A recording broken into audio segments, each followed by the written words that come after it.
आता आपण 169वी ओळी घ्या ना. नाना ते लता आपुले वेली गुंडाळता, घर करी न करिता जयापरी.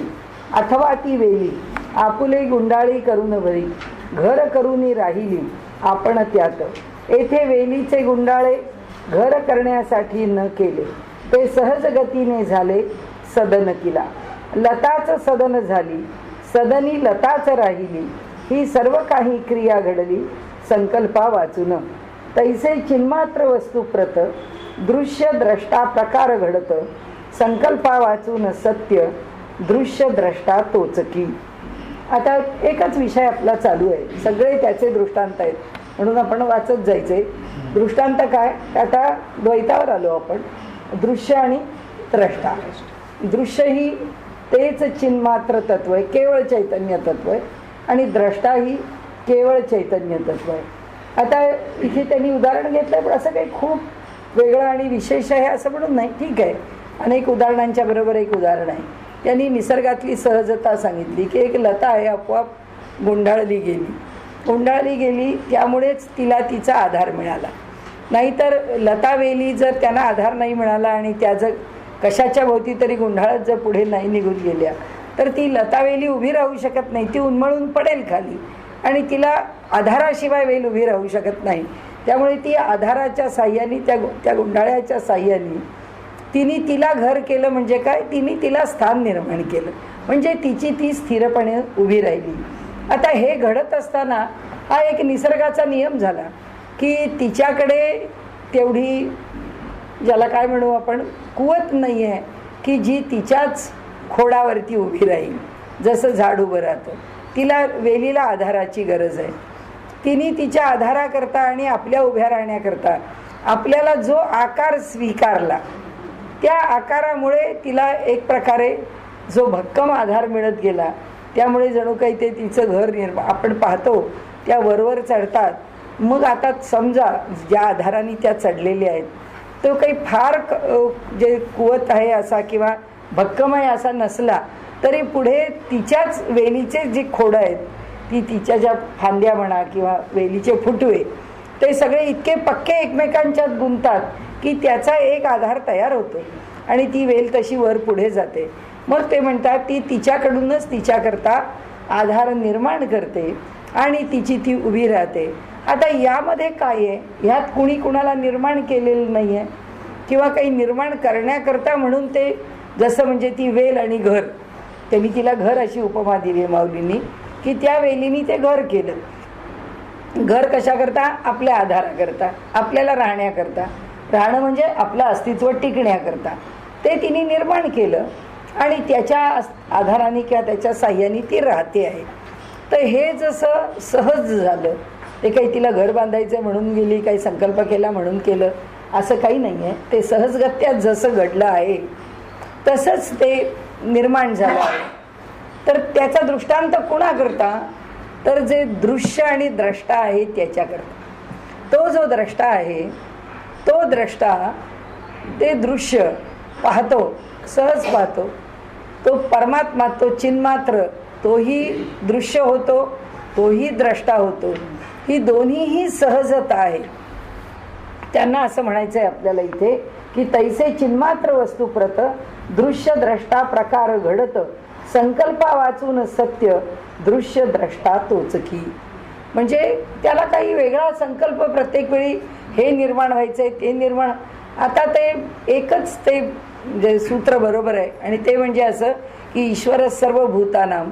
त्या श्लोकाचा पुढचा अर्धा भाग, भ्रामयन सर्व भूतानी यंत्रारूढानी माय.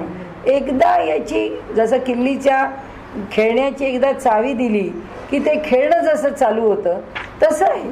एका संकल्पाच्या प्रेरणेने आता जगाचा पुढचा व्यवहार जो आहे, तो जे काही नियम, जे काही त्याच्यामध्ये निर्माण होणं, त्या त्रिगुणांची जी काही वीण आहे, त्या पंचमहाभूतांची जी काही वेगळी वेगळी त्याच्या ठिकाणी असणारी जी संमिश्रणं म्हणजे कॉम्बिनेशन्स आहेत, ती सगळी आपोआप होत राहतात. त्याकरता वेगळं काही करावं लागत नाही.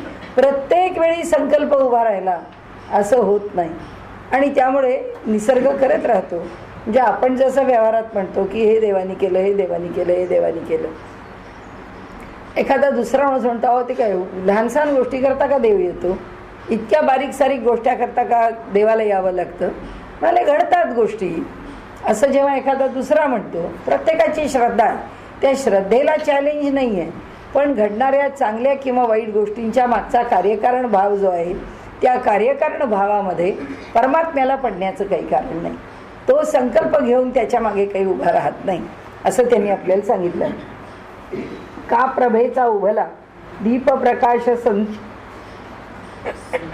संचला, तैसा चैतन्य घिवसला चिद्रूप स्फुरे. आता आणखीन एक दृष्टांत घेतला. हे अवघे दृश्य भान चिन्मात्र वस्तूचे स्फुरण, ते चिन्मात्र वस्तू होऊन मुळीच नाही निराळे. तोच सगळा होऊन राहिलेला आहे. आता हा विषय आपल्याकडे पुन्हा पुन्हा पुन्हा पुन्हा येऊन गेलेला आहे. प्रभेच्या उत्कर्षे भला दीप जैसा प्रकाशला, पाहू जाता प्रभेला तीन निराळी दीपाहुनी. प्रभेचा उत्कर्ष भला दीप जैसा प्रकाशला. आता प्रभेचा उत्कर्ष भला म्हणजे ती प्रभा किंवा तो उजेड किंवा ते तेज किंवा तो प्रकाश, हे सगळं ज्यावेळी उत्कर्षाला आलं म्हणजे अधिकपणाने प्रकटलं, दीप जैसा प्रकाशला, त्याच्यामुळे दीप प्रज्वलित झाला असं आपण म्हटलं. पाहू जाता प्रभेला तीन निराळी दीपाहुनी. वास्तविक पाहता दीप आणि प्रभा यात काय बरं अंतर आहे? यात काही अंतर नाही. पण आम्ही म्हणतो की दीप पेटला किंवा दीप प्रज्वलित केला, दीपाच्या ठिकाणी तेज प्रकट झालं, ते म्हणाले दीप आणि तेज एकच आहे. नुसतं तेज का कुठे उभं राहणार आहे? ते दीप, तो तिथे दीप आहे, ती वात आहे, ते तेल, तो जे तेलाचं जे काही त्याला इंधन घातलं आहे ते इंधन आहे, म्हणून आता ती प्रभा प्रकट झाली आहे. जर इंधन नाही आहे तर प्रभा आहे का? जर दीप नाही आहे तर त्यात इंधन नाही म्हणून प्रभा नाही, त्यात कापसाची वात नाही म्हणून प्रभा नाही. म्हणजे दीप नावाची जी व्याख्या आहे ती तिच्या परिपूर्ण स्थितीला आल्याशिवाय प्रभा नावाची गोष्ट किंवा दीपाचं प्रज्वलित होणं घडत नाही. म्हणून ते म्हणतात तैसे चिन्मात्र वस्तूचे स्फुरण हेच दृश्य साचे, येथे दृश्य दृश्याचे कौतुक करणे हेच खुळ. म्हणाले त्यामुळे एकच चिन्मात्र वस्तू स्वतः पाहणारी द्रष्टा होते आणि तीच दृश्य होते. त्यामुळे स्फुरण हेच दृश्य साचे, ते जे स्फुरण पावतं तेच दृश्य आहे. येथे दृश्य द्रष्ट्याचे कौतुक करणे हेच खुळ. कारण दृश्य आणि द्रष्टा हे काही वेगळं नाही आहे, तोच झालेला आहे दृश्य, तोच झालेला आहे द्रष्टा. त्यामुळे आम्ही कोण कौतुक करणार? आम्ही पण तोच आहोत. त्याचं उलटं फिरून कौतुक करण्याकरता आमच्याकडे काही नाही आहे, कारण आम्ही त्याच्यापेक्षा वेगळे नाहीच आहोत. म्हणजे आम्ही वेगळेपणाने त्याचं कौतुक करतो, तेव्हा कौतुक करणं हे आमचं अज्ञान आहे. आपल्या अस्तित्वाची जाणीव न राहता आपण किंवा आपल्या सामर्थ्याची आम्हाला जर काही जाणीवच नाही राहिली तर आम्ही जे बोलू ते हे बोलणं आहे.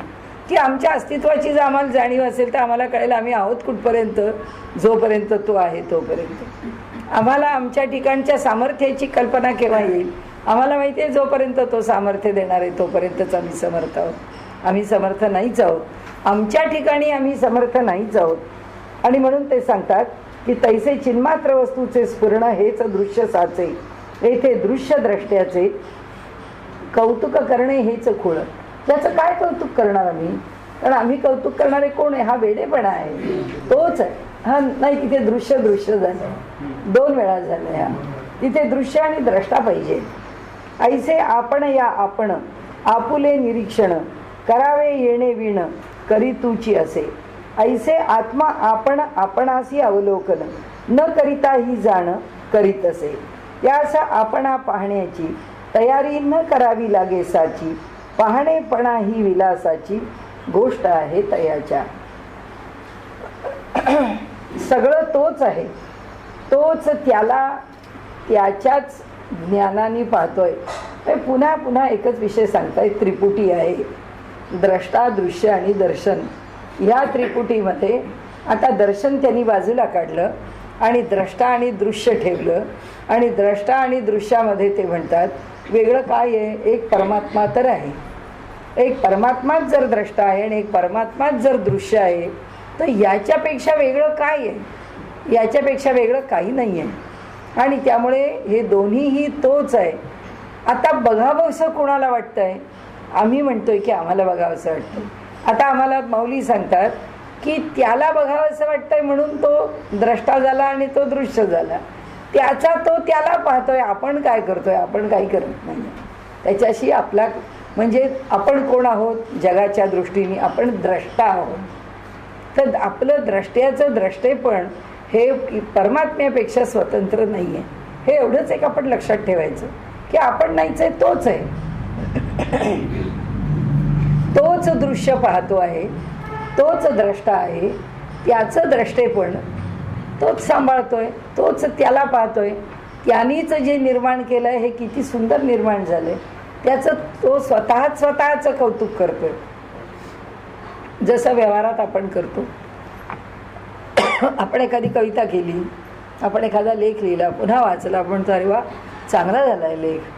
जर परवा असंच एका पुस्तकाकरता मी एकांचा लेख मागितला, तेव्हा ते म्हणाले तो लेख लिहून झाला, तुम्ही म्हणालात पण इतका विस्ताराने लिहिला. आणि नंतर मी वाचला तेव्हा मला वाटलं मी सुद्धा बरा लेख लिहिला आहे, चांगला झाला. म्हणजे हे जे त्यांनी मला त्यांची कॉमेंट दिली, मी म्हटलं सर मला बरं वाटलं तुम्ही असं म्हणालात म्हणून. तर सांगण्याचा हेतू असा की इथे त्या तत्वज्ञानामध्ये भगवंत आपलीच कौतुक करून घेतो. ऐसे हे देखणे न देखणे, हे अंधारे चांदिणे, मा चंद्रासी उणे स्फुरते का. ऐसे हे देखणे न देखणेपणे, आहे चंद्रमाचे समान, जैसा का रोहिणी रमण, तम चांदणे जाणत नसे. अंधार आणि चांदण्याची या तम विषमपणाची या सम विषमपणाची नुसती स्फूर्तीही न साची, ठाई त्या चंद्रम्याच्या. तैसे चिन्मात्र वस्तू ठाई, देखणे न देखणेपणा नाही, या वा तयाची उणीवही भासत नसे. म्हणजे काय? पाहण्याशिवाय जिथे पाहणं घडतं, ऐकण्याशिवाय जिथे ऐकणं घडतं. त्या सहस्र पुरुषाचं वर्णन करताना सुद्धा आपण म्हटलंय की सहस्र शीर्ष सहस्रपाद. त्याला ज्या ठिकाणी कान आहेत त्याच ठिकाणी डोळे आहेत, तिथेच त्याची जिव्हा आहे, तिथेच त्याचे हात आहेत, तिथेच त्याचे पाय आहेत. याचा अर्थ काय की या प्रत्येक कृती करण्याकरता ज्या ज्या सामर्थ्याची आवश्यकता आहे आणि ते सामर्थ्य प्रकट करण्याकरता आपल्याला ज्या ज्या इंद्रियांची आवश्यकता आहे ते भगवंताच्या ठिकाणी एकाच ठाई एकवटलेलं आहे. कुठेही कोणत्याही ठिकाणी त्याच्याकडे हे सगळंच आहे. आणि म्हणून तो जो सहस्रशीर्ष सहस्रपाद पुरुष आहे त्याच्या ठिकाणी पाहणं, बघणं, ऐकणं, खाणं, चालणं, फिरणं याला भेदच नाही आहे.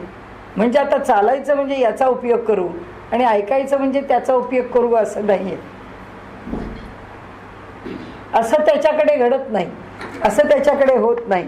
तर काय होतं? ऐसे हे देखणे न देखणे, ऐसे हे देखणे न देखणेपण, हे अंधारे चांदिणे. म्हणाले आहे चंद्रमाचे समान, जैसा का रोहिणी रमण, तम चांदणे जाणत नसे. तो दोन्ही जाणत नाही, तो अंधारही जाणत नाही. कारण त्या सूर्याचे सगळे दृष्टांत झालेले आहेत आपल्याला. सूर्य अंधाराला शोधायला गेला तर सूर्याला अंधार कसा सापडेल? तसंच चंद्राचं आहे. चंद्र स्वतः चांदण्याने युक्त आहे, त्याच्यासमोर अंधार कसा टिकेल? म्हणजे अगदी शरदाच्या ऋतूतल्या चांदण्या रात्री जरी सोडल्या तरी इतर वेळी सुद्धा पौर्णिमेची चंद्राची रात्र आपण बघतोच. प्रत्येक पौर्णिमेची रात्र ही तितकीच प्रकाशाने अगदी लख्ख आहे. आता शहरामध्ये रात्री खूप उशिरा ज्या भागात दिवा नाही तिथे ते जास्त जाणवतं, पण खेडेगावामधला हा फरक लगेच कळतो. खेडेगावामध्ये आपण जर गच्चीत बसलेलो असलो आणि या टाईपचं पुस्तक असलं तर आपल्याला तिथे बसून वाचता पण येतं चांदण्याच्या प्रकाशामध्ये, कारण स्वच्छ असतं हवा आणि त्याच्यामध्ये चंद्राचं चांदणं पडलेलंच असतं. आणि म्हणून ते म्हणतात की अंधारही चंद्राला कळत नाही आणि तारा या सगळ्यांचा जो काही प्रकाश आहे की अमावस्येच्या रात्री आम्हाला जे चांदण्याचं दर्शन होतं ते चंद्राला होत नाही. कारण चंद्राचं चांदणं हटलेलंच नसतं. अमावस्या म्हणजे आम्हाला फक्त चंद्राचं दर्शन नसतं, चंद्राच्या ठिकाणी आहे तसंच चांदण आहे. चंद्र रोजच पौर्णिमेने युक्त आहे. आम्हाला तो प्रतिपदा द्वितीया या त्याच्या कला आम्हाला आहेत, कला त्याला थोड्याच आहेत. त्याला अखंड पौर्णिमाच आहे आणि त्यामुळे त्याला अमावस्या माहितीच नाही आहे. अमावस्येच्या रात्री चांदण्याचा प्रकाश काय आहे हे आम्हाला कळतं, की ज्या लखलखत्या चांदण्या आहेत त्यांचा प्रकाश किती पडतो, त्या प्रकाशात माणसं किती व्यवहार. लोक जेव्हा रात्रीचे प्रवास करतात खेड्यापाड्यात तेव्हा त्यांना कळतात अमावस्येची रात्र किती चांदण्याचा उजेड आहे, किती जाऊ शकतो आपण, जाऊ शकत नाही. त्यामुळे ते इथे सांगतात. पण चंद्र नाही ओळखू शकत.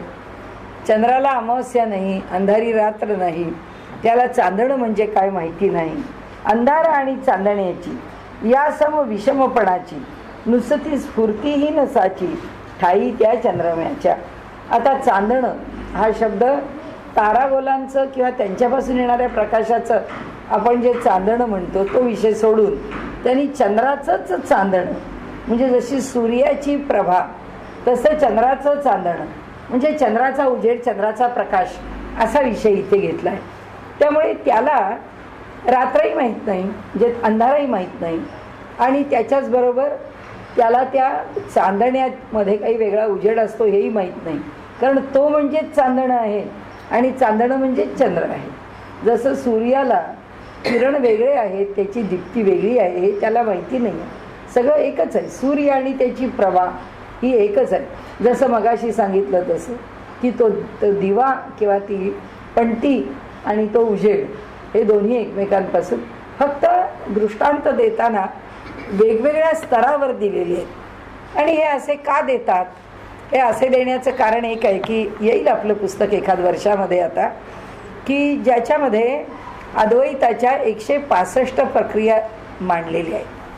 की अद्वैताला एक दृष्टांत दिला की त्या दृष्टांतामध्ये उणीव कशाची तरी आहे, तर ती जी काही उणीव आहे ती उणीव या दृष्टांतात आली.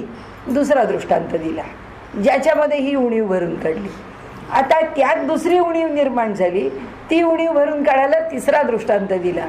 अशा तऱ्हेने अद्वैताची प्रक्रिया सिद्ध करण्याकरता त्यांनी 165 दृष्टांत दिलेले आहेत. 165 प्रकारांनी दृष्टांत देऊन अद्वैत सिद्ध केलेलं आहे. आणि त्याला सिद्धांत लेश संग्रह असं त्या ग्रंथाचं नाव आहे. पूर्वीच्या काळी अप्पय्या दीक्षित नावाचे एक फार मोठे पंडित होऊन गेले. जगन्नाथ पंडितांच्या काळातले समकालीन आहेत ते जगन्नाथ पंडितांचे. तर त्या सगळ्या प्रक्रियांचा संबंध त्या काळाशी आहे. आणि त्या 165 प्रक्रिया त्या सिद्धांत लेश संग्रहामध्ये अद्वैताचा सिद्धांत सिद्ध करताना माऊली या कशा करता घेतात पुन्हा पुन्हा. सूर्याचं तेज आहे, चंद्राचं चांदणे आहे, दिव्याची दीप्ती आहे, कशा करता घेतलं. तर म्हणाले कशा करता नाही घेतलं किंवा पुष्कळ दृष्टांत माहिती आहेत ते सांगायचेत म्हणून नाही घेतलं. त्यांना त्यांच्या दृष्टीने ज्या सिद्धांतांचं खंडन करायचे त्या करता घेतलं. एक सिद्धांताच्या मधली उणीव दुसऱ्या सिद्धांतांनी खंडित केली जाते. जशी आपल्याकडे रज्जू सर्प आहे, त्याच्याकरता एक सिद्धांत घेतला की आम्हाला भास झाला आणि भास झाला म्हणून आम्हाला हे जगताचं मिथ्यापण कळलं. तर ते मिथ्यापण कळून देण्याकरता आम्ही त्या रज्जूवरती म्हणजे जाड दोरखंड पडलाय त्याच्यावर आम्हाला सापाचा भास झाला. म्हणजे इथे विवर्त आहे, इथे आम्हाला जे जिथे नाही आहे ते तिथे आहे असं वाटलंय. हा विवर्तवाद आहे आणि विवर्तवादाने जगाचं मिथ्यापण सिद्ध केलंय. आता सुवर्णाचा अलंकार घडवलाय. आता सुवर्णाचा अलंकार घडवला, सुवर्ण तसंच आहे. आम्हाला सुवर्ण बाधित झालेलं नाही आहे, फक्त ते रूपांतरित झालंय अलंकाराच्या मध्ये. आणि त्यामुळे सुवर्ण त्याच्या अलंकारात आम्ही पाहतो आहोत, पण त्याच्या मुळाशी सुवर्ण आहेच. आम्ही रेकॉर्डिंग करताना तेच बोललो की अनेक दागिने असतात ते अगदी पेठ्यांच्या दुकानात जा, राखा ज्वेलर्स कुणाकडे जा, मांडून ठेवलेले असतात. ते सांगतात हे 23 कॅरेटमधले दागिने, हे 22.5 आहेत, हे 18 कॅरेट आहे, हे 14 कॅरेट आहे. म्हणजे दागिन्याचा आकार काय तो तुमच्या आवडीचा विषय आहे. सोनाराचा विषय काय आहे, हे किती कॅरेट सोनं आहे आणि याची किंमत आम्ही तुम्हाला काय लावणार. म्हणजे तो दागिन्याचे विविधता हा प्रातिभासिक सत्तावाला पाहतो. आम्हाला त्याचं कौतुक आहे म्हणून आम्ही त्या वेगवेगळ्या आकारातली कानकर्ण फुलं पाहू, नाही तर बांगड्या पाहू, नाही तर गळ्यातली साखळी पाहू, नाही तर अंगठ्या पाहू. काय आम्हाला पाहिजे ते आम्ही पाहू. पण सोनाराच्या दृष्टीने तुम्ही काय विकत घेतलं हे त्यांना महत्त्वाचं नाही. तुम्ही कोणत्या प्रकारचं सोनं विकत घेतलं एवढं महत्त्वाचं आहे. तुम्ही 14 कॅरेट घेतलं का, तुम्ही 18 कॅरेट घेतलं का, तुम्ही सॉयरीन गोल्ड घेतलं का, तुम्ही 22.5 कॅरेट घेतलं, तुम्ही काय घेतलं. आता सांगतो तुम्हाला कोणतं पाहिजे, केडीएम ह्याचं पाहिजे तर ते सोनं देतो, त्याची मजुरी जास्त द्या. आम्ही दुसरं डाखाचं सोनं देतो, त्याची मजुरी कमी आहे. पण तुम्ही आठवायला आलात की त्याची तुम्हाला घट पुष्कळ घ्यावी लागेल, ती घट लक्षात ठेवा. म्हणजे तो फक्त त्याचा हिशोब मांडत असतो. म्हणजे इथे काय त्यांनी सांगितलं हा दुसरा दृष्टी अद्वैतच आहे. दागिना आणि सोनं अद्वैतच आहे. पण दागिना आणि सोन्यामध्ये जेव्हा दागिना दिसत असतो तेव्हा सुवर्ण दिसत असतं, आणि त्या रज्जू सर्पावरती जेव्हा सर्प दिसत असतो तेव्हा रज्जू दिसत नसतो. हा एक भाग झाला. आता तिसरा दृष्टांत देतात शुक्ती आणि मोती, की ते म्हणतात की शिंपल्यात मोती आहे. आता त्या मोत्याला तेज आहे, पण ती जी शुक्ती आहे त्याच्या ठिकाणी रजताचा भास होतो आहे. किंवा आम्ही ती जी शिंपली आहे ती लांबून पाहिली, त्याच्यातला मोती चमकला, आम्ही म्हटलं अहो त्याच्यात काहीतरी दिसतंय, हा मोती आहे. मग आम्ही ती शिंपली घेतली, मोती काढून घेतला, पण तरी पण शिंपली पडलेली आहे. तर आम्ही जेव्हा सूर्याच्या उन्हामध्ये पाहतो चकाकताना तेव्हा आम्हाला ती शिंपली आहे असं वाटत नाही. आम्हाला त्या ठिकाणी तिथे चांदी आहे असं वाटतं, कारण ती चकाकते. आता ती आहे शिंपली, पण त्या शिंपल्यावरती जेव्हा चांदीचा भास होतो त्यावेळी आकार शिंपलीचा दिसत असतो, पण त्याच्यावरती भास मात्र रजताचा होत असतो. म्हणजे आकार नजरेआड झालेला नाही आहे, पण जो काही आकार आहे तो आकारच आम्हाला चांदी दिसते. म्हणजे ती चांदी आहे हा जो भास होतोय तो पुन्हा रज्जू सर्पापेक्षा वेगळा आहे. पट आणि तंतू आहे, विणलेलं कापड आहे, त्या कापडाची विविधता आहे. त्या सगळ्या कापडांमध्ये विणताना ताणा आणि बाणाचा आहे, उभे आणि आडवेच विणून ती म्हणजे कापड विणून तयार झालेलं आहे. पण विणून तयार झालेल्या कापडामध्ये हे सिल्क आहे, हे रेशीम आहे, हे सुती कापड आहे, हे सूत अधिक ज्याला मर्सराईज 120 बाय 120 काउंटचं हे सूत आहे. हे सूत तितक्या काउंटचं नाही आहे, हे त्याच्यापेक्षा फाईन आहे. तुम्ही ज्याला 120 बाय 120 म्हणतात ते सुद्धा टिकत नाही. मग हे इतकं फाईन कसं झालं? अहो म्हणून तर म्हणाले ढाक्याची मलमल आली, की मलमलचा शर्ट शिवला तरी सुद्धा तो अंगठीमधून बाहेर येतो. इतकी त्याची विणण्याची किंवा जी काही कला आहे, त्याचा जो त्या सुताला दिलेला ताण आहे आणि त्याचा जो ताणाबाणा आहे, त्याच्यामध्ये जे बनवणं आहे ते इतकं त्याच्या ठिकाणी त्याची सूक्ष्मता आहे. पण हे सगळं जरी झालं, हे सगळं वेगळं वेगळं दिसत आहे, सगळ्यामध्ये सूत दिसत आहे, पण तरी सुद्धा प्रत्येक कापड वेगळं दिसत आहे. बरं, एकाच प्रकारच्या सुताच्या कापडामध्ये त्याच्यावर वेगळी वेगळी डिझाईन झाली तरी सुद्धा ते वेगळं वेगळं दिसतं. म्हणजे आपण म्हणतो अरे तुम्ही सांगता हेच कापड आहे, पण जर फिक्क्या रंगाचं त्याच्यावर प्रिंट असेल तर ते सुती कापड वेगळं भासतं, आणि गडद रंगाचं त्याच्यावरती डिझाईन किंवा त्याच्यावरती जे चित्र किंवा ते जे काही उठवलेलं असेल त्या कापडावरचं जे प्रिंट आहे ते प्रिंट जर गडद असेल तर त्या कापडाचा पोत हाताला वेगळा लागतो, भास आहे. म्हणजे हा भास का? तंतू आणि पट हा त्यांनी दृष्टांत आम्हाला का दिला? तर मनुष्याच्या हाताला जाणवत आहे, कापड हातात आहे, हाताने त्याचा पोत पाहतो आहे, तरी सुद्धा एका पोताची 2 कापडं त्याला सारखी वाटत नाही. का? तर रंगाचा फक्त भेद आहे. रंगाच्या भेदाने सुद्धा भ्रम निर्माण होतो. मग असे दृष्टांत आहेत, असे जे दृष्टांत आहेत ना, की जे आम्हाला हे जग जसं आहे तसं पाहण्यापासून वंचित करतात. ह्या जगाचं मिथ्यापण आमच्या समोर उभं करतात. ते उभं करण्याकरता असे त्यांनी त्या ग्रंथामध्ये 165 दृष्टांत दिलेले आणि त्याला सिद्धांत लेश संग्रह असं नाव दिलेलं आहे. की हे सिद्धांत, की हे शेवटी काय उरतात? तर हे सिद्धांत उरतात. अशा अर्थाने. म्हणून आता माऊलींचे हे सिद्धांत आहे, त्या प्रत्येकाला काय अर्थ आहे आपण जे वाचत पुढे चाललो ना, याला अर्थ आहे असं नाही, त्यांच्या दृष्टीने अर्थ आहे. त्यांनी त्यांच्या दृष्टीने जो एक एक तर्क खंडित करत नेलेला आहे, तो खंडन करण्याकरता कोणते कोणते दृष्टांत पाहिजेत, म्हणून त्यांनी हे सगळे दृष्टांत घेतले. आता इथे त्यांनी सांगितलं की दृष्टी एकीवरून उठली आणि दुजीवर नाही बसली. ते पान गेलंय माझ्या याच्यात पण तसं ते 2 पान 190 नंतर 183 पान आले. तर काय करू सांगा मला. 182 नंतर आता आपलं 172 ओवी झाली, त्याच्यानंतर 102 पानं सोडून पुढे जाऊ का. मी म्हटलं एकदम असं का दिसलं बा. हा सापडलं तसं चालय ना. हा म्हणून हे न भावे ऐसेही करू पावे, तरी तैसाची स्वभावे आईता असे. देखणे न देखणे म्हणून न भावे मुळी आपण, ऐसे जरी झाले स्फुरण आत्मयासी, तरी तो तैसा ऐताचा आहे खासा, तयाच्या भास आभासा जागाच नाही. मग त्यांनी काय सांगितलं, म्हणून हे न व्हावे. काय न व्हावे, मा चंद्रासी उणे स्फुरते का, ऐसे हे देखणे न देखणे. म्हणजे त्याला चंद्राला हा तम आहे, हे चांदणं आहे, हे त्याला पाहण्याची वेळच येत नाही. त्याचं पाहणं न पाहण्यासारखं आहे. म्हणजे ऐसे हे देखणे न देखणे पण आहे चंद्रम्याचे समान. म्हणजे त्यांनी पाहिलं काय नाही पाहिलं काय, त्याला तम दिसलं काय नाही दिसलं काय ते त्याच्यासमोर उभं राहत नाही. चांदणं त्याला दिसलं काय आणि नाही दिसलं काय, तो स्वतःच चांदणं आहे, त्यामुळे ते वेगळं उभं राहत नाही.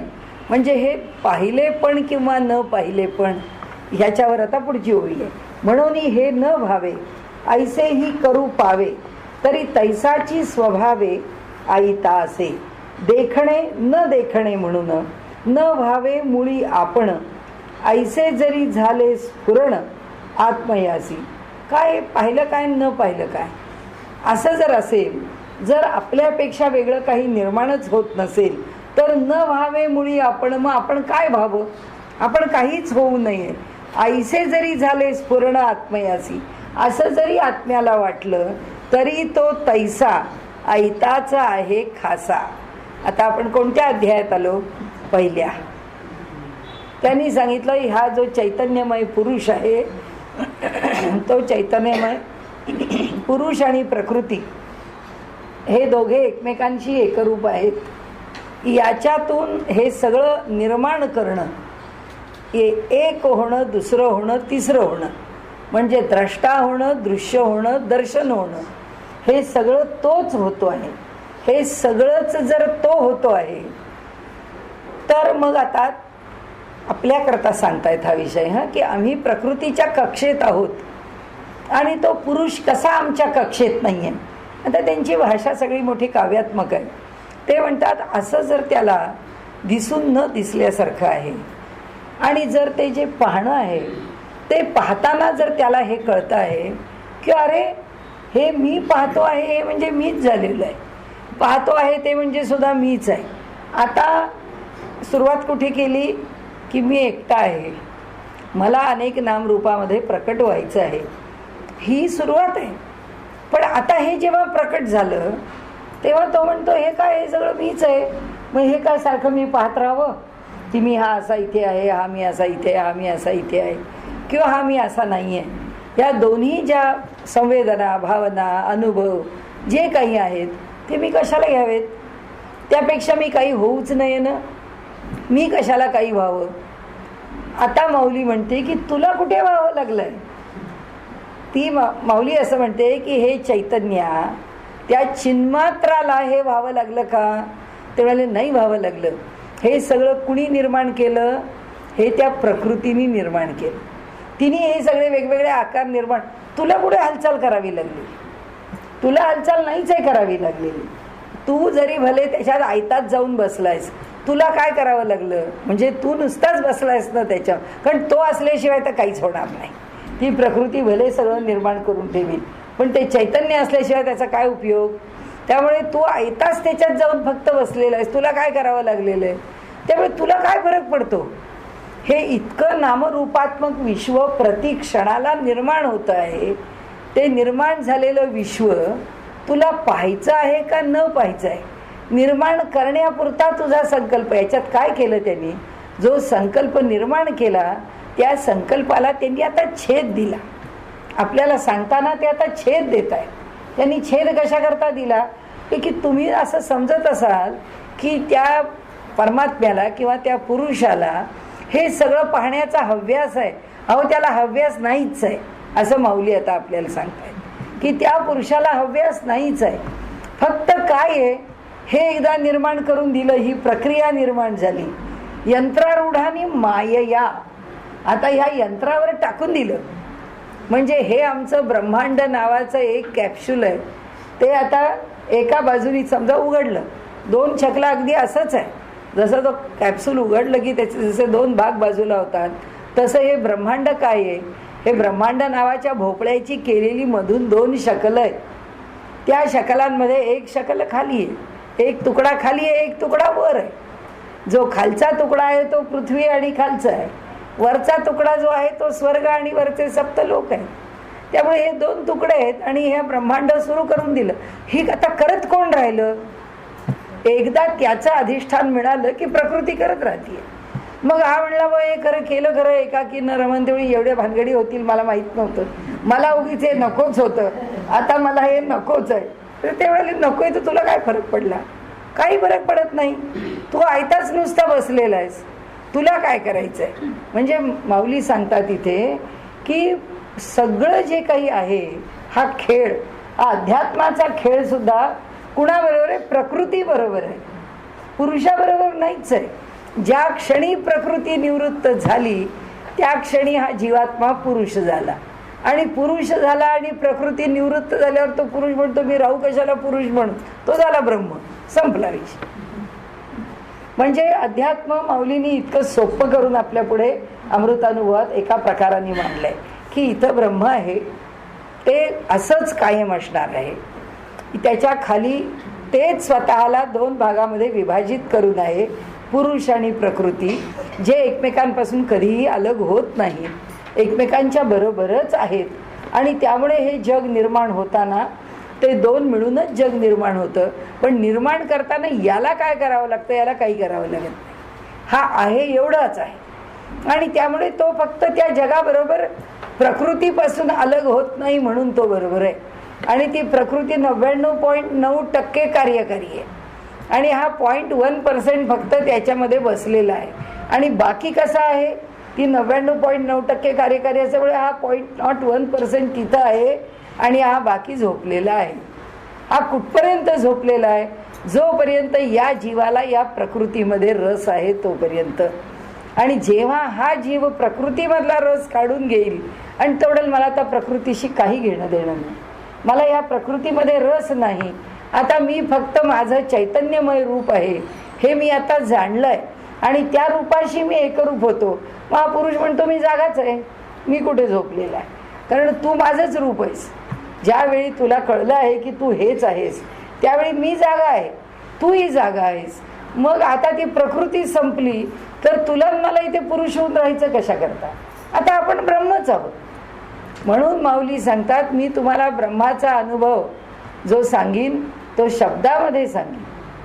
शब्दाचे वालिफ फेडी, जे शब्दावरची जी टरफलं आहेत ती मी काढून टाकतो आणि त्याच्या आतला जो अर्थ आहे तो नेमका तुम्हाला देतो. आणि म्हणून त्यांचं वर्णनच आहे ते, पुन्हा पुन्हा आपण तो विषय बोलतो की अरूपाचे रूप दावीन, की ज्याचं दर्शन किंवा दृश्य असं जे तुम्हाला होणार नाही ते मी माझ्या शब्दसृष्टीतून तुम्हाला दृश्य केले. मी माझे शब्द इतके महत्त्वाचे आहेत, इतके परिणामकारी आहेत, इतके सामर्थ्यशाली आहेत की ते म्हणतात माझ्या शब्दाने मी तुम्हाला ही सृष्टी प्रकट करून दाखवतो. अरूपाचे रूप दावीन अतिंद्रिय परी भोगवीन इंद्रिया करवी. हे अतिंद्रिय अनुभव आहे, पण हे अतिंद्रिय अनुभव तुम्हाला डोळ्यांनी वाचता येणार आहेत, तुम्हाला कानाने ऐकता येणार आहेत, तुम्हाला मनाने समजून घेता येणार आहे की त्याचं स्वरूप काय. त्याचा वेध घ्या, त्या दिशेने चला. आणि म्हणून ते सांगतात आपल्याला इथे की म्हणाले म्हणून हे न भावे ऐसे ही करू पावे तरी तैसाची स्वभावे आईता असे. काय फरक पडतो? देखणे न देखणे म्हणून न भावे मुळी आपण, असं जरी त्याला झालं स्फुरण की नाही आता काही आपण बनायचं नाही बरं का, आत्मयासी म्हणजे आत्म्याला वाटलं, म्हणजे चैतन्याला वाटलं की आता पुरे झालं, आता हे वेगवेगळे नामरूप घेणं आपल्याला नको, तरी तो तैसा ऐताचा आहे खासा, नाहीतरी तो काय करतोय म्हणाले, तयाच्या भासा आभासा जागाच नाही. त्याला काय वाटणं, त्याला भास होणं आभास होणं, याला काही जागाच नाही. कारण का जागा नाही, हे पुन्हा एक वेगळं सूत्र. त्याच्या भासा आभासा जागा नाही म्हणजे मी हे निर्माण केलं आहे असं वाटणारा हा जोपर्यंत जीव आहे, या जीवाला जोपर्यंत हे वेगळं आहे ते वेगळं आहे ते वेगळं आहे वाटतं, तोपर्यंत काय आहे, भास आणि आभास आहे की हे असं आहे ते तसं आहे, असं दोन्ही मिथ्याच आहे, पण तरी सुद्धा ते वाटतं आहे. आता ते म्हणतात की ऐताचा आहे खासा, तयाच्या भास आभासा जागाच नाही. म्हणजे या जीवाला जे भास आभास होतात त्याला काय जागा आहे, आणि तो वेडा आहे. म्हणजे तो जीव आपल्या ठिकाणी अज्ञानी आहे, तो त्याच्या ठिकाणी नको तिथे गुंतला आहे म्हणून म्हणतोय मला भास होतात. नाही तर म्हणाल त्याला भास आणि आभासाला जागाच काय आहे, कारण तो कोण आहे, तो मूळचं चैतन्यच आहे, त्याला कुठले भास आभास.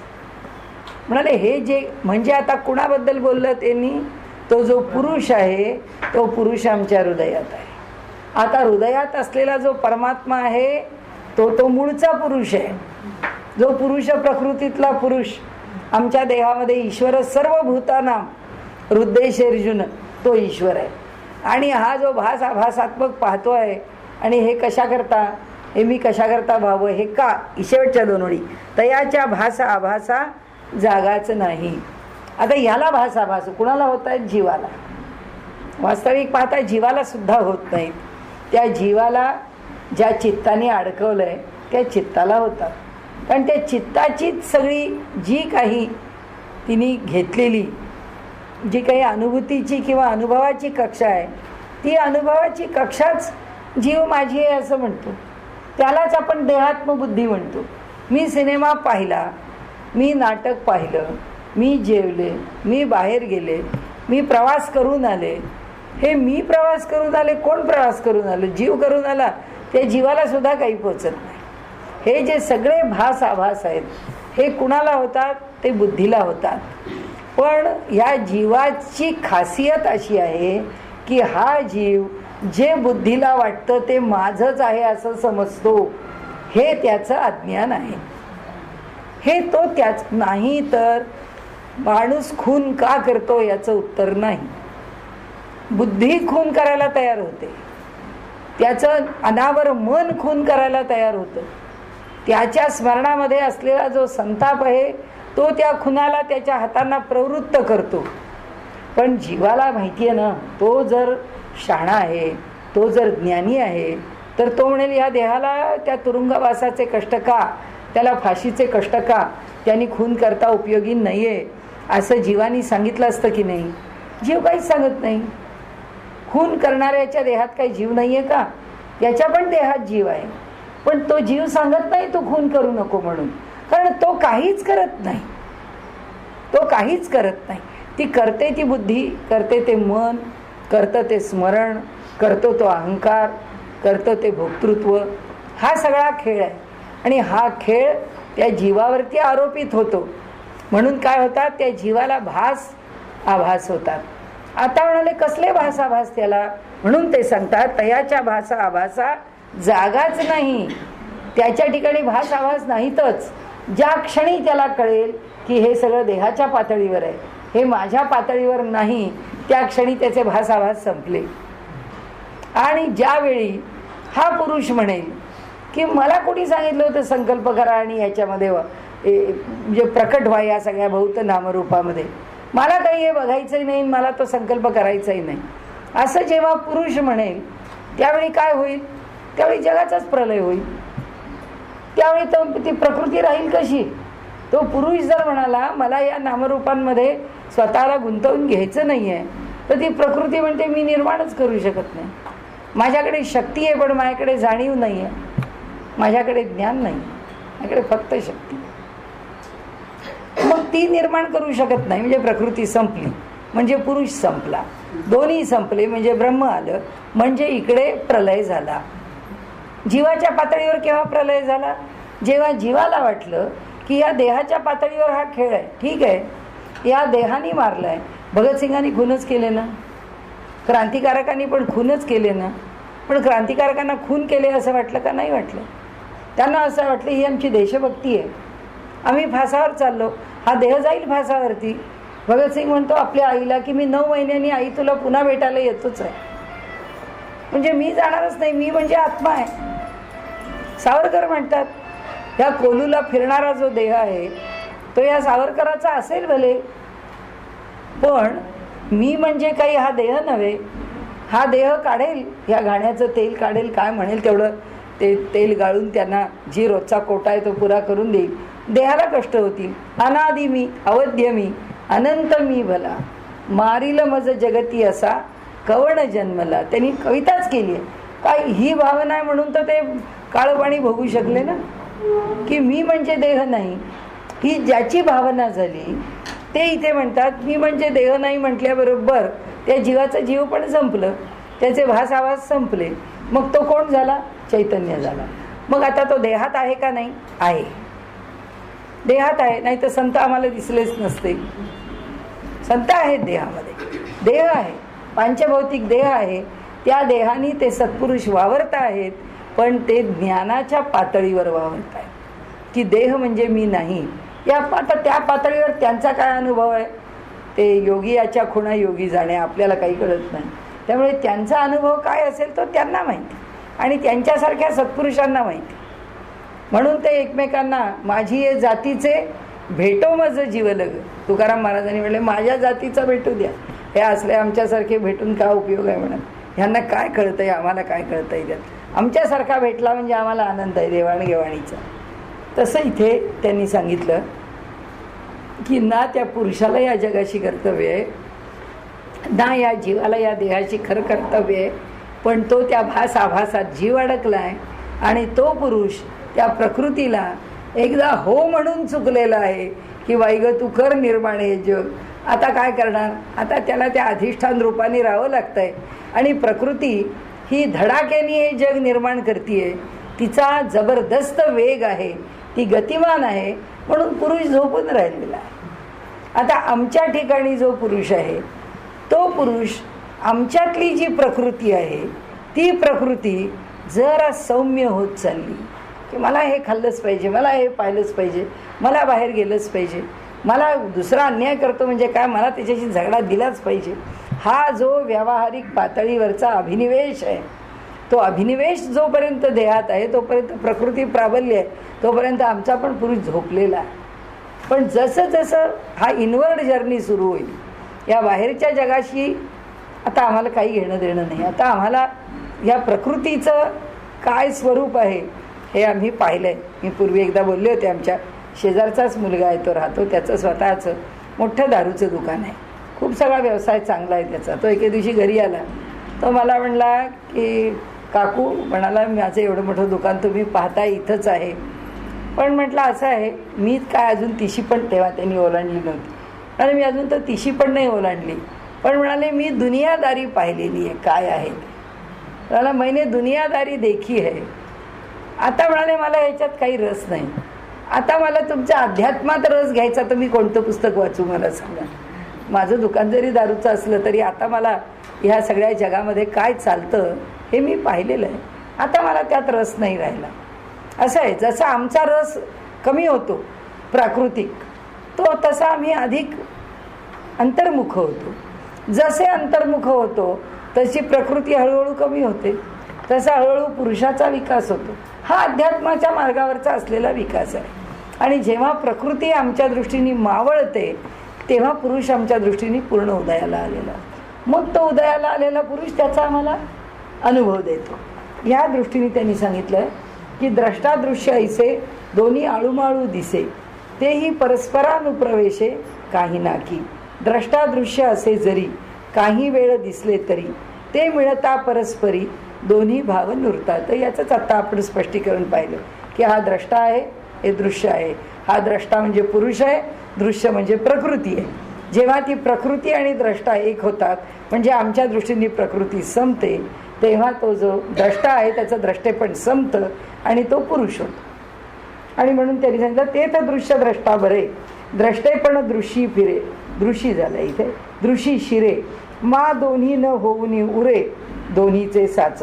द्रष्टा शिरे दृश्यात, दृश्य सामावे द्रष्ट्यात, तई दोन्ही मावळून उरत, सत्य स्वरूप अधिष्ठान. आता काय राहतं, कोण कोणात मिसळतं आम्हाला माहीत नाही, पण माऊलींनी सांगितलंय म्हणजे आम्ही ते हो म्हणायचं. त्याचं कारण असं की अनुभवी पुरुषच सांगणार की काय होतं. आम्ही फक्त एवढं सांगू आमटी कशी केली तर चांगली होती, कारण तो आमच्या अनुभवाचा विषय. माऊलींना खायचं असेल तर मुक्ताबाई म्हणतात मी आणते खापर, कारण तो माझा विषय आहे. कारण स्वयंपाक करून तुम्हाला घालणं किंवा तुम्हाला ते मांडे घालून देणं आमचं काम आहे, तुम्ही तुमचा विषय सांभाळा. तसं आहे, तो त्यांचा विषय आहे. त्यांनी सांगितलं की द्रष्टा आहे तो दृश्यात मिसळतो, दृश्य आहे ते द्रष्ट्यात मिसळतं. आता काय होतं, तर दोन्ही मावळून उरत एक स्वरूप सत्य, म्हणजे सत्य स्वरूप शिल्लक राहतं. आता त्यांनी आम्हाला अनुभव सांगितला. अनुभव त्यांनी आम्हाला काय सांगितला की हा जो द्रष्टा आहे तो द्रष्टा रूपाने वेगळा राहत नाही, तो दृश्यात मिसळतो. म्हणजे माऊलीने तिकडे ज्ञानेश्वरीत काय अनुभव सांगितला, हे विश्वची माझे घर. कारण आता द्रष्ट्याचं हा ज्ञानेश्वर नावाचं एक घर नाही राहिलं, आता या द्रष्ट्याचं सगळी घरं त्याचीच झाली. म्हणून हे विश्वची माझे घर, ऐसी मती जयाची स्थिर, किंबहुना चराचर आपणची झाला.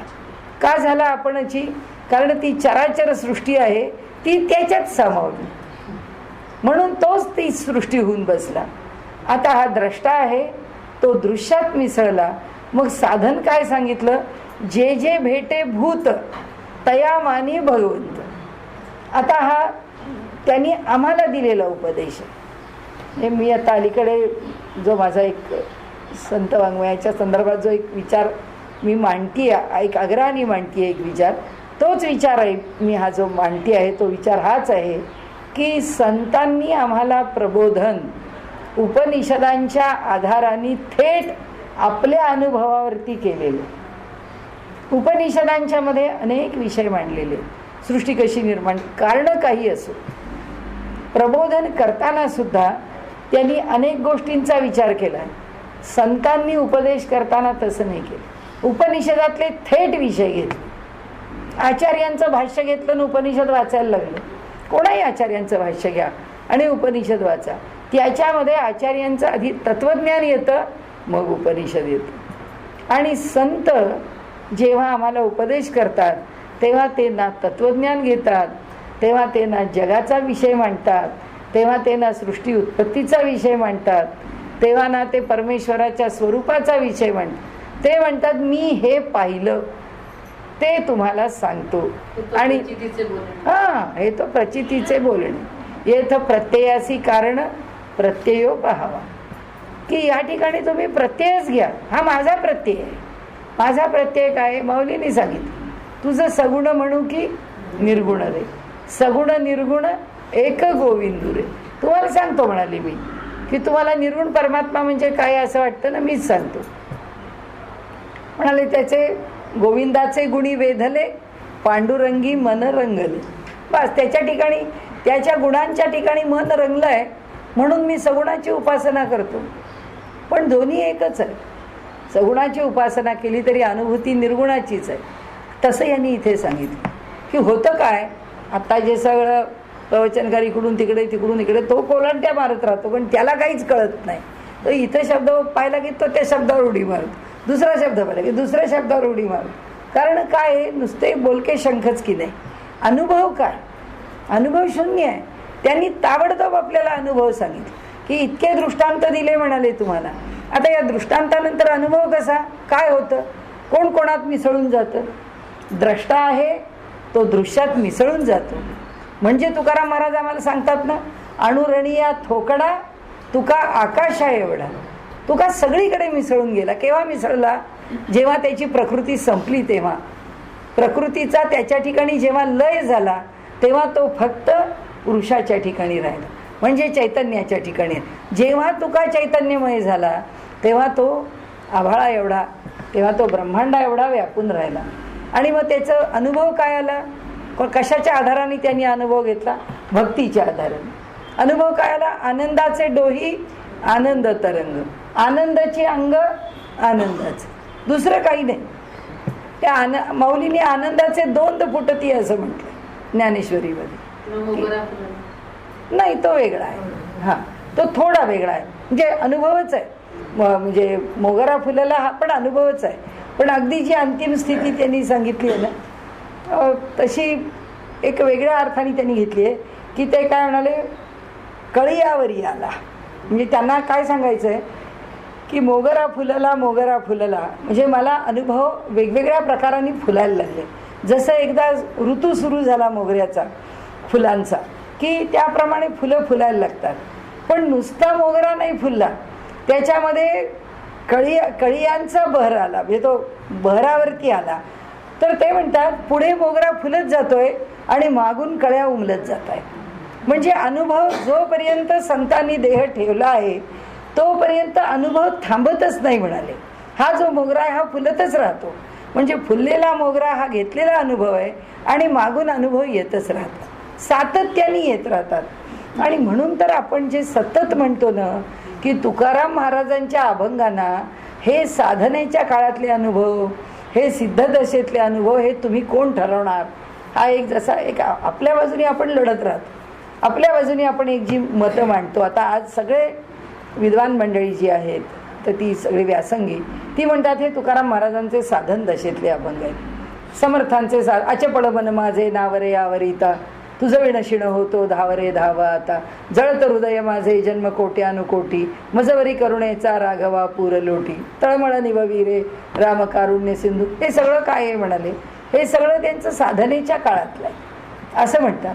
हो, कोण साधनेचा काळ ठरवणार? कारण म्हणून तो कळियावरी आला. माऊली मोगरा फुलला म्हणून थांबत नाही, तिच्या मागून कळ्या येतच राहतात म्हणून सांगतात. म्हणजे जोपर्यंत हा देह आहे तोपर्यंत हा अनुभव घेतच राहतो. वेगळ्या शब्दात अधिक वृक्षतेने म्हणा किंवा नाथ परंपरेप्रमाणे म्हणा, पण म्हणजे गोरक्षनाथांनी पण तसंच म्हटलंय. गोरक्षनाथ म्हणतात जो आ गया सामने दे दे उसे तू छकड. जे समोर अनुभवाच्या रूपाने येईल ते बाजूला करणे, पुढे अनुभव ठेवलेलाच. फक्त माऊलींची भाषा फार गोड आहे, फार गोड आहे. जे सांगायचंय त्याला अगदी म्हणजे मधात घोळवलंय, तुपात घोळवलंय, साखरेत आहे, गुळात आहे, सगळ्या गोड पदार्थांमध्ये घोळवून ते सगळं तत्वज्ञान आपल्या पुढे ठेवलेलं. उडाली आकाशी दिवे गेले सूर्याशी, नाही, हे कूट आहे, हे कूट आहे.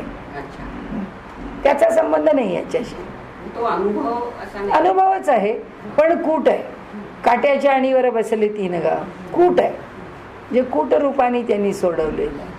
आणखीन एक आहे ते तुमच्या मुंगी उडाली आकाशी सारखंच एक, आता नाही आठवत आहे, पण ते सोडवलेलं आहे मी. ते एक दोन कूट त्यातली सोडवलेली आहेत. नाही, लक्षात नाही, बरं असू दे. तर इथे त्यांनी जसं म्हटलंय ना की द्रष्टाशिरे दृश्यात, दृश्य सामावे द्रष्ट्यात. म्हणजे ज्यावेळी अवस्था ही प्रकृतीपासून बाजूला होऊन चिन्मात्र स्थिती येते, चैतन्य मात्र स्थिती ज्यावेळी येते त्यावेळी काय होतं म्हणाले, द्रष्टा आणि दृश्य याच्यामधला हा जो पडदा आहे हा पडदा निघून जातो. म्हणजे ते देहातच आहे. तर आता विसरायचं एक नाही की देह कायम आहे, ते देहातच आहे. देहात ते काय अनुभव घेत आहेत ते नाही तर आम्ही संत पाहिलेच नसते. त्यामुळे संत त्या स्थितीत आहेत, आमच्यासारखाच देह धरून आहेत, पण ते जो अनुभव घेत आहेत तो द्रष्टाशिरे दृश्यात, दृश्य सामावे द्रष्ट्यात, पै दोन्ही मावळून उरत सत्य स्वरूप अधिष्ठान. सत, आता सत्य स्वरूप म्हणजे त्या सतचं लौकिकामध्ये प्रकट झालेलं, अभिव्यक्तीला आलेलं, व्यक्तीकरणाला आलेलं स्वरूप, ती त्याची अभिव्यक्ती, त्याचा आविष्कार. कशाचा? सतचा. सतचा आविष्कार काय झाला? सत्य. आता हा सत्य कोण झाला? सत्पुरुष. ज्याला आम्ही पाहतो आहोत तो सत्ता मात्र आहे, म्हणून तो सत्य आहे. म्हणून आपण सच्चिदानंद सद्गुरू असं जेव्हा म्हणतो, त्यांना बिरुदाला वेल लावतो. का लावतो? ते सतरूप आहेत, ते चितरूप आहेत, ते भक्तीच्या दृष्टीने आनंद रूप आहेत. तर त्यांचं जे सतरूप असणं हे सत झालं आणि ती व्यक्ती सत्यत्वाला, याचं सतचं सत्य हे रूप कसं आलं की व्यक्त काय झालं, द्रष्टा आणि दृश्य मिसळून जाऊन आता ह्या विश्वामध्ये कुठलंही त्यांना बंधन शिल्लक न राहता हे सगळं विश्व ते व्यापून राहिले. तुका आकाशा एवढा सगळीकडे ते भरून राहिले. द्रष्टा जै दृश्यासी अवलोकी विचारेसी तै दृश्यत्वासी जागाच नाही. आता प्रश्न आला म्हणाले की ह्या द्रष्ट्याने आता मला पाहायचं आहे, काय पाहावं? म्हणून माऊली म्हणतात की आता जर सगळं विश्वच मी होऊन राहिलो तर या विश्वातलं माझं काय वेगळं आहे म्हणून त्याला मला पाहायचं आहे. कारण हे दृश्य सगळं मीच आहे. म्हणजे जर मीच मला काय पाहणार आहे, मी माझी ओळख काय करून घेणार आहे, मला माझं पाहण्याचं काय आकर्षण आहे, म्हणजे काय पाहायचं आहे, मी मला पाहायचं म्हणजे हे चैतन्य पाहायचं का माझे विचार पाहायचे, काय पाहायचं काय? पण आता जे काही आहे ते सगळं एकच आहे. आता काही वेगळं नाही आहे, आपल्यापेक्षा वेगळं नाही आहे. ते दृश्यत्वासी जागाच नाही, म्हणजे संपूर्ण दृश्यत्व द्रष्टाच एकला उरला. हे सगळं जे दृश्य आहे हे सगळं दृश्य जात तो एकटा द्रष्टा आहे, त्या द्रष्ट्याशिवाय दुसरं कोणी नाही. आणि म्हणून त्या उपनिषदामध्ये तैत्तिरीय उपनिषदात एक वचन आहे की झालं विद्यार्थ्यांना सगळा उपदेश केला, सगळं झालं, आता विद्यार्थी समावर्तन संस्कार करून आपल्या घरोघरी जाणार आणि यथोचित काळानंतर ते आपला गृहस्थाश्रम स्वीकारणार. आता जाताना त्या मुलांना जो उपदेश करायचा आहे ते गुरुजींनी सांगितलं की बाळांनो, तुम्हाला मी सगळं मला जे सांगायचं आहे ते सांगितलं, पण तुम्हाला मी सांगितलं की आता पुढे तुमच्या आयुष्यामध्ये तुम्हाला या आत्मतत्वाचं दर्शन घ्यायचं आहे, असं मी तुम्हाला सांगतो आहे आणि पाठवतो आहे. तर आता हे तुम्हाला फक्त मी तर काही आत्मतत्वाचं दर्शन घेतलेलं नाही आहे, पण आत्मतत्वाचं दर्शन घेतलेलं जर कुणी तुम्ही पाहिलं तर तुम्हाला वाटेल की बाबा असं काहीतरी असतं. आणि म्हणून म्हणाले असा ज्ञानी सत्पुरुष आपल्या इथे आणलेला आहे आणि त्यांच्याशी तुम्ही आता वार्तालाप करा, त्यांचं दर्शन घ्या, त्यांना नमस्कार करा. मग त्याप्रमाणे ते त्या दिवशी सकाळी मुलं उठून येतात, त्यांनाही उत्सुकता असते कोण हा ब्रह्मज्ञानी पुरुष आहे. तर त्यांना विचारतात आपली काय स्थिती आहे. तेव्हा त्यांनी सांगितलं अहम वृक्षस्य रेरिवाहा. म्हणाले हा जो संसाराचा वृक्ष आहे म्हणजे 15व्या अध्यायात चला ऊर्ध्व मूलमध शाखम अश्वत्थम प्राहुरव्ययम. तर हा जो वृक्ष आहे जे प्रपंचाचा वृक्ष, संसाराचा वृक्ष, हा वृक्ष जणू हलवणारा मी आहे, ही माझी जाणीव आहे. तुकाराम महाराजांची तीच जाणीव आहे, ज्ञानेश्वर महाराजांची तीच जाणीव आहे की या सगळ्याच्या मुळाशीच मी जाऊन बसलेलो आहे, आता ह्याच्या अलीकडे मी कुठे नाहीच आहे. आणि म्हणून त्यांनी इथे सांगितलं की म्हणजे संपूर्ण दृश्यत्व द्रष्टाच एकला उरत, का की दृश्य अवघे मिसळून जात द्रष्ट्या माझी. आणि म्हणून त्यांना कळतं का हो, न कळायला काय झालं, तुम्ही ना आम्ही ते एकच आहेत. आमच्या मनात जरी विचार आला तरी त्यांना कळतो, आम्ही काही वेळेवाकडे कृती करून आलो तरी त्यांना कळते, त्यांना सगळं कळतं. त्यांच्या ठिकाणी त्यांना जर ते कळवून घ्यायचं असेल तर कळतं. एकाने मला विचारलं, अहो ज्ञानेश्वर महाराज असे इतके सर्वज्ञानी होते तर त्यांना कॉम्प्युटर दुरुस्त करता आला असता का? म्हणाले याचं उत्तर द्या. म्हटलं हो आला असता, आणि मग त्यांनी दुरुस्त केला असता का हा प्रश्न तुम्ही नाही विचारलात, मी तुम्हाला उत्तर देते. त्यांना कॉम्प्युटर दुरुस्त करता आला असता, पण ते कॉम्प्युटर दुरुस्त करण्याच्या भानगडीत पडले नसते. तर म्हणाले असं का तुम्ही म्हणता, त्यांना कसा कॉम्प्युटर दुरुस्त करता येईल, त्यांनी काय कोर्स केला? म्हटलं आमच्याकडे उपनिषदांनी सांगितलेलं आहे की जे एक जाणल्याने सर्व जाणलं जातं. त्यांना जर जाणायचं आहे ना की कॉम्प्युटर हा खराब आहे, हा चालला पाहिजे. आता हा कॉम्प्युटर चालवायला त्यांना म्हटलं आमच्या हातात जसं आम्हाला खेळा घ्या, आमच्या हातात त्याच्याकरता काय आम्हाला लागतील ती जी ॲपरेटस आहेत, त्याच्याकरता लागणारी जी इक्विपमेंट आहे ती सगळी घ्यायची, त्याच्याजवळ जायचं, मग इथं दोष आहे का तिथं दोष आहे का, इकडे फॉल्ट आहे तिकडे फॉल्ट आहे शोधायचं. त्यांना फॉल्ट फाइंडिंगची जरूर नाही. त्यांना फक्त संकल्पाची जरूर आहे. ही वस्तू आहे, ही वस्तू तिच्या मूळ स्थितीमध्ये नाही आहे. म्हणजे काय, तिचं जे त्रिगुणांचं बॅलन्सिंग आहे कॉम्प्युटर म्हणून व्हायला, त्या बॅलन्समध्ये कुठेतरी गडबड आहे. त्यांनी गुणांना सांगून टाकलं बॅलन्स करा, विषय संपला, कॉम्प्युटर दुरुस्त झाला. त्यांना हातसुद्धा लावायची गरज नाही. त्याचं कारण असं की द्रष्टा आणि दृश्य याच्यात भेद नाही. मग ते कॉम्प्युटर दुरुस्त करायला जातील का? ते म्हणतील मला आवश्यकताच नाही. मला माणूस सुद्धा दुरुस्त करायला जायची आवश्यकता नाही, तर मी कॉम्प्युटर कशाला दुरुस्त करू? ते म्हणतील ज्याच्या करता मला त्यांनी पाठवलंय तेवढं काम करायला मी आलेलो आहे, तेवढं करायचं निघून जा. मी त्याच्या आज्ञेशिवाय दुसरं जाणतच नाही. ह्या जगाकरता त्यांनी अमुक एक काम कर असं सांगितलं, ते काम करायला आलो. त्याच्याकरता जे लिहावं लागलं, जी तळमळ करावी लागली ती सगळी केली. कारण त्याच्याकरता जे जे आवश्यक आहे ते कसं केलं? कर्मसु कौशलम. त्या कर्माचं कौशल्य मला प्रकट केलंच पाहिजे, त्याप्रमाणे केलं, मी निघून गेलो, विषय संपला. ज्ञानेश्वर महाराजांना मी सांगितलं ना, आपल्याकडे माझेच सद्गुरू घरी राहायला आलेले असताना एक बाई प्रश्न विचारायला आल्या, माझं ब्युटी पार्लर कसं चांगलं चालेल? ते म्हणले बाई आता मी पुष्कळ गोष्टी, म्हणले मला माझ्याकडे अशा सगळ्या प्रश्नांची उत्तरं काही नाहीत. मी पुष्कळ गोष्टी तुम्हाला सांगेन, पण आमच्या तत्वज्ञानातल्या अडचणी असतील तर सांगेन. तुमचं ब्युटी पार्लर कसं चालेल आणि चांगलं चालेल त्याच्याकरता तुम्हाला महाभारत वाचा म्हणेन. आमची द्रौपदी सैरंद्री होती आणि तेव्हा तिने फार चांगलं ब्युटी पार्लर चालवलं होतं. तिच्याकडनं काही टिप्स मिळाले तर बघा म्हणाले आमच्या महाभारतात. सांगण्याचा हेतू असा आहे की कुठे कशाची संगती कशाशी लावायची. म्हणजे आपल्याकडे इथे म्हटलंय का, इतरत्र माऊलीने म्हटलंय माहिती नाही, की एवढंसं मच्छर मारण्याकरता एवढी मोठी AK-47 आणायची काही गरज आहे का? हाताने मच्छर मारणार आहे, त्याला AK-47 कशाला पाहिजे? तसं आहे ते, की ते ज्ञानेश्वर महाराज कॉम्प्युटर दुरुस्त करायला कशाला पाहिजे? आणि त्यामुळे म्हणजे संपूर्ण दृश्यत्व द्रष्टाचं एकला उरत, काकी दृश्य अवघे मिसळून जात द्रष्ट्या माझी. आता द्रष्टा आणि दृश्य हा भेद राहिला नाही.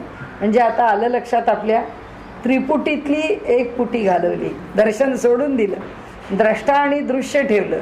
आता द्रष्टा आणि दृश्य हे द्वैत पण घालवलं आणि दोन्ही एकच झालं. मग दोन्ही एक झाल्यामुळे काय उरलं? ते म्हणतात सत्य उरलं. म्हणून त्यांनी सांगितलं की आता काय शिल्लक राहिलं तर सत्य स्वरूप अधिष्ठान. फक्त सत्य स्वरूपाचं अधिष्ठान उरलं. अधिष्ठान कोण आहे? आता आमच्याकडे पुरुष आहे, त्यामुळे तो अधिष्ठान राहिला. जेणे रीती दृश्य सरले मग द्रष्टेपणाचं काय उरले? हे आपण जे सारखं आता म्हणतोय ते म्हणजे द्रष्टेपणही गेले, दृश्य असावे तेही निघून गेलं. ऐसे द्रष्टा दृश्य मावळले अधिष्ठान शेष उरले. अधिष्ठान त्या प्रकृती पुरुषाचं एकत्रित स्वरूप आहे, हे अधिष्ठान आहे. तेच अधिष्ठान भले चिन्मात्र वस्तू. आता त्या दोघांना अधिष्ठान काय आहे? परब्रह्म. म्हणजे शेवटी तेही गेलं की परब्रह्म राहिलं. जोवर देह आहे तोवर काय राहिलं? तोवर प्रकृती पुरुष राहिलं. संत जोपर्यंत देहावस्थेवरती आहेत तोपर्यंत अधिष्ठान प्रकृती पुरुषाचं घेऊन आहे. कारण देहाकरता अधिष्ठान हवंच आहे, पण त्यांच्या अंतःकरणाचं अधिष्ठान ब्रह्मच आहे, त्याच्याशिवाय वेगळं अधिष्ठान नाहीच आहे. पण देह टिकायला मात्र प्रकृती पुरुषाचं अधिष्ठान आहे. आणि याच्याकरता मी अनेक वेळा बोलली असेन मी, पण स्वामी स्वरूपानंदांच्या ठिकाणी प्रकृतीचा इतका विलक्षण लय होत असे की ते म्हणत असत, माझा देह या स्थितीवरती राहण्याकरता मला एका स्पर्शाची गरज आहे. म्हणजे दुसरं काही नाही, त्यांच्या अंगाला फक्त एवढं बोट लावून ठेवायचं. दिवस रात्र एक मनुष्य त्यांना स्पर्श द्यायला बसलेला आहे, बाकी काही. की त्या देहाला भान राहिलं पाहिजे, कारण तो देह विरघळूनच गेला असता, तो देह राहिलाच नसता.